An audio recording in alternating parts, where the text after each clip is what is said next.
Rise the lord. ప్రతిరోజు అనుదిన వాక్యం ద్వారా మీరెంతగానో బలపడుతున్నారని నేను ఆశిస్తున్నాను. అలాగే మీరు కనుక మన యూట్యూబ్ ఛానల్ని క్రొత్తగా వీక్షిస్తున్నట్లయితే మన యూట్యూబ్ ఛానల్ని సబ్స్క్రైబ్ చేయండి, ఇతరులకు షేర్ చేయండి.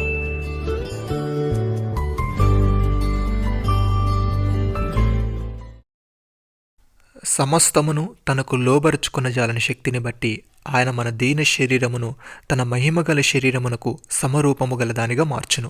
ఫిలిప్పీలకు రాసిన పత్రిక 3వ అధ్యాయము 21వ వచనం. ప్రియమైన సహోదరీ సహోదరులారా, మన మృతి పొందితిమి, మన జీవము క్రీస్తుతో కూడా దేవునియందు దాచబడి ఉన్నది. మనకు జీవమై ఉన్న క్రీస్తు ప్రత్యక్షమైనప్పుడు మీరు ఆయనతో కూడా మహిమయందు ప్రత్యక్షపరచబడుదురు.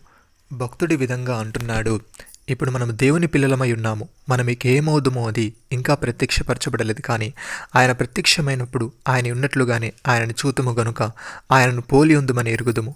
ఆయన యందు ఈ నిరీక్షణ పెట్టుకున్న ప్రతివాడును ఆయన పవిత్రుడై ఉన్నట్టుగా తన్ను పవిత్రునిగా చేసుకొనును. సహోదరి సహోదరులారా, మనము దేవుని పిల్లలమని ఆత్మ తానే మన ఆత్మతో కూడా సాక్ష్యమిచ్చుచున్నాడు. మనం పిల్లలమైతే వారసులము, అనగా దేవుని వారసులము, క్రీస్తుతో కూడా మహిమ పొందుటకు ఆయనతో శ్రమపడిన ఎడల క్రీస్తుతోడి వారసులము. పౌలు భక్తుడు కొరంథీలకు రాస్తూ ఈ విధంగా అంటున్నాడు, మన ప్రభు అయిన క్రీస్తు యేసునందు మిమ్మను గూర్చి నాకు కలిగి ఉన్న అతిశయముతోడు నేను దినదినమును చనిపోవచ్చున్నానని చెప్పుదును. మనుష్య రీతిగా నేను ఎఫెసులో మృగములతో పోరాడినెడల నాకు లాభమేమి? మృతులు లేపబడినెడల రేపు చనిపోదుము గనుక తిందుము త్రాగుదుము. మోసపోకుడి, దుష్ట సాంగత్యము మంచి నడవడిని చెరుపును. నీతి ప్రవర్తన గలవారై మేలుకొని పాపము చేయకుడి. దేవుని గూర్చిన జ్ఞానము కొందరికి లేదు. మీకు సిగ్గు కలుగుటకై ఇట్లు చెప్పుచున్నాను. అయితే మృతులు ఎలాగూ లేతురు, వారెట్టి శరీరముతో ఒత్తురని ఒకడు అడుగును. ఓ అవివేకి, నీవు విత్తినది చచ్చితేనే గాని బ్రతికింపబడదు కదా. నీవు విత్తుదానని చూడగా అది గోధుమ గింజైనను సరే, మరే గింజైనను సరే, వట్టి గింజనే విత్తుచున్నావు గాని పుట్టబోవు శరీరమును విత్తుటలేదు. అయితే దేవుడే తన చిత్త ప్రకారము నీవు విత్తిన దానికి శరీరం ఇచ్చును, మరియు ప్రతి విత్తనమునకును దాని శరీరం ఇచ్చుచున్నాడు. మాంసమంతయు ఒక విధమైనది కాదు. మనుష్య మాంసం వేరు, మృగ మాంసం వేరు, పక్షి మాంసం వేరు, చేప మాంసం వేరు. మరియు ఆకాశ వస్తు రూపములు కలవు, భూ వస్తు రూపములు కలవు. ఆకాశ వస్తు రూపముల మహిమ వేరు, భూ వస్తు రూపముల మహిమ వేరు. సూర్యుని మహిమ వేరు, చంద్రుని మహిమ వేరు. నక్షత్రముల మహిమ వేరు. మహిమను బట్టి యొక్క నక్షత్రమును మరి యొక్క నక్షత్రమునకు భేదము కలదు కదా. మృతుల పునరుద్ధానమును అలాగే. శరీరము క్షయమైనదిగా విత్తబడి అక్షయమైనదిగా లేపబడును, ఘనహీనమైనదిగా విత్తబడి మహిమ గలదిగా లేపబడును. బలహీనమైనదిగా విత్తబడి బలమైనదిగా లేపబడును. ప్రకృతి సంబంధమైన శరీరముగా విత్తబడి ఆత్మ సంబంధమైన శరీరముగా లేపబడును. ప్రకృతి సంబంధమైన శరీరం ఉన్నది కనుక ఆత్మ సంబంధమైన శరీరము కూడా ఉంది. ఇందు విషయమై ఆదామును మొదటి మనుషుడు జీవించు ప్రాణి ఆయనని వ్రాయబడి ఉన్నది. కడపటి ఆదాము జీవింపజేయు ఆత్మ ఆయను.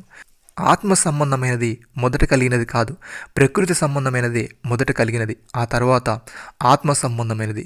మొదట మనుష్యుడు భూ సంబంధి అయి మట్టి నుండి పుట్టినవాడు, రెండవ మనుష్యుడు పరలోకం నుండి వచ్చినవాడు. మట్టి నుండి పుట్టినవాడెవడో మట్టి నుండి పుట్టిన వారును అట్టివారే. పరలోక సంబంధి ఎట్టివాడో పరలోక సంబంధులను అట్టివారే. మరియు మనం మట్టి నుండి పుట్టిన వారి పోలికను ధరించిన ప్రకారము పరలోక సంబంధి పోలికయు ధరింతుము. ప్రియమైన సహోదరి సహోదరులారా, మనుషుని ద్వారా మరణం వచ్చెను గనుక మనుషుని ద్వారానే మృతుల పునరుద్ధానము కలిగెను.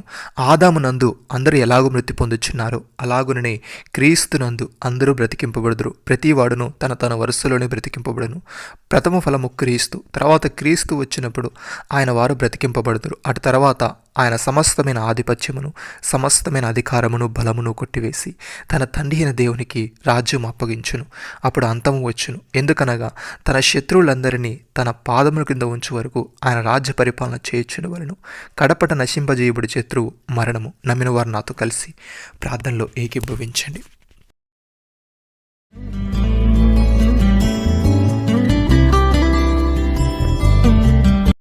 మమ్మల్ని మికిలిగా ప్రేమిస్తున్న మా ప్రియ పరలోకపు తండ్రి, నీ కృప ద్వారా మమ్మల్ని రక్షించి నీ బిడ్డలుగా చేసినందుకు నీకు స్తోత్రములు తండ్రి.